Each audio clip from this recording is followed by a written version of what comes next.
खामगाव शहरालगत असलेल्या वाडी परिसरात मध्यरात्री घडलेल्या एका थरारक घटनेने संपूर्ण परिसर हादरून गेला आहे.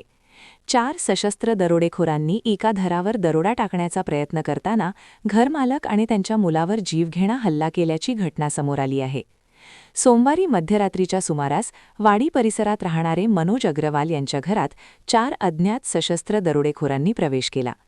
दरोडेखोरांच्या हालचाली लक्षात येताच मनोज अग्रवाल आणि त्यांचा मुलगा मयंक अग्रवाल यांनी त्यांना रोखण्याचा प्रयत्न केला. मात्र प्रतिकारामुळे संतप्त झालेल्या दरोडेखोरांनी धारदार शस्त्रांनी बाप लेकावर सपासप वार करत त्यांना जीवे मारण्याचा प्रयत्न केला. या हल्ल्यात मनोज अग्रवाल आणि मयंक अग्रवाल हे दोघेही गंभीर जखमी झाले असून रक्ताच्या थारोळ्यात कोसळले. आरडाओरड ऐकून परिसरातील नागरिक जागे झाले, मात्र तोपर्यंत दरोडेखोर घटनास्थळावरून पसार झाले होते. जखमी अवस्थेत दोघांनाही तातडीने खामगाव येथील खासगी रुग्णालयात दाखल करण्यात आले असून त्यांच्यावर सध्या उपचार सुरू आहेत. या घटनेमुळे वाडी परिसरात भीतीचं वातावरण पसरले आहे. घटनेची माहिती मिळताच खामगाव पोलिसांनी घटनास्थळी धाव घेत तपास सुरू केला. परिसरातील सीसीटीव्ही कॅमेरे तपासले असता 4ही संशयित दरोडेखोर फुटेजमध्ये कैद झाले असून त्याच्या आधारे आरोपींची ओळख पटवण्याचं काम वेगाने सुरू आहे.